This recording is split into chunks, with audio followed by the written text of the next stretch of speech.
Hey guys, I'm Dr. Tobisch with Whitefish Chiropractic. In this second video on rebuilding the low back, we're going to talk about core stability.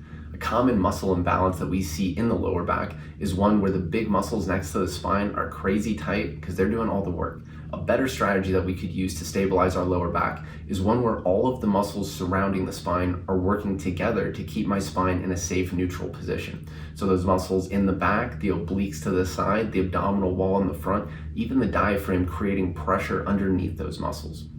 Now, if your back is irritated or you're a person who often aggravates your lower back with forward bending activities, for a while, we're going to activate these muscles and brace our core pretty much anytime we are doing something like that to avoid re-aggravating our back while we recover. But if my spine is healthy, I shouldn't have to do that all the time. I'm not walking around with my core active and braced. If I had to bend over and pick up a shoe, I should be able to round my back, pick up my shoe, and stand back up without blowing my back out. But if I'm gonna have to bend over and deadlift 300 pounds, well, these muscles better be active. I better be braced tight because I need these muscles to keep my spine in a good, safe position so I don't aggravate any of the structures in my lower back. So next up, let's look at some things that you can do to start improving your core stability. All right, guys, first up, let's look at some kind of entry-level core stability exercises and talk briefly about the strategy that we want to use for them. Initially, I'm going to show you a dead bug or some variations from a dead bug position. So to get started, you'll just be on your back.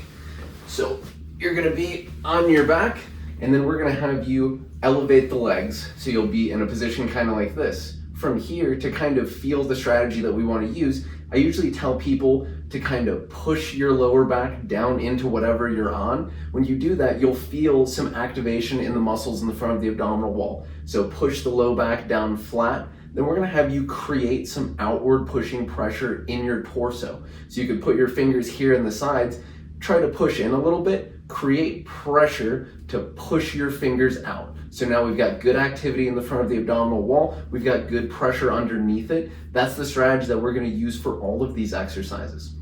So initially, from this position, we could do one leg at a time. So you could try to keep everything the same here, lower one leg down, only bite off as much as you can chew. So if you go too far, you lose your pressure, your back comes up off of the table. Don't go that far, back off a little bit to the position that you can control. So get down to wherever you can control, hold this position for 5 to 8 seconds, come back up. So we could do one leg at a time, hold the position for 5 to 8 seconds, then return. If you want to make it a little bit harder, you could do opposite arm, opposite leg. So you could go left leg, right arm, keep your pressure, keep your stability, hold for 5 to 8 seconds, come back to the beginning. You could do opposite sides, left arm, right leg, same thing, keep everything the same. Stability is all about preventing unwanted movement in the lower back. So we could do some dead bug stuff. We could go onto our side. We could move on to a side bridge. So initially, a lower level position would be a side bridge from the knees. So here we're staying strong through the shoulder girdle. Again, tension in the abdominal wall, then pressure pushing outward. Maintain that activity. Now we're gonna hover the hips. Again, hold for 5 to 8 seconds. If we wanted to make that position harder, we could go from a straight leg position. So we could go legs straight, same thing, strong through the shoulder girdle, core is active, I'm not sagging down here, so core is active and braced. Now we're gonna come up, and again, we'll hold this position for 5 to 8 seconds. After that, we could look at some different movements from more of a bird dog position. So we're gonna be on our hands and knees. Same thing, we're here. Back is positioned well, we're not flexed, we're not extended, we're basically neutral. So if you had a couple glasses of water on your back, we wouldn't spill them because we're maintaining this position. So we're here, tension in the core, pressure pushing outward. Now from here, we could do one limb at a time. Maybe we go right leg. So we try to keep everything the same, hold for 5 to 8 seconds, come back to the beginning. We could make it harder by doing multiple limbs. So we could go right arm, left leg.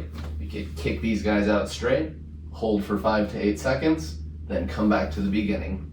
So, like I said, those are kind of some good entry-level core stability exercises to start feeling the right strategy and having these muscles work together to prevent movement. Next, we want to take the strategy and activation that we used in our lower level core stability exercises We want to start adding load so that strategy can start to carry over to things that we do in real life.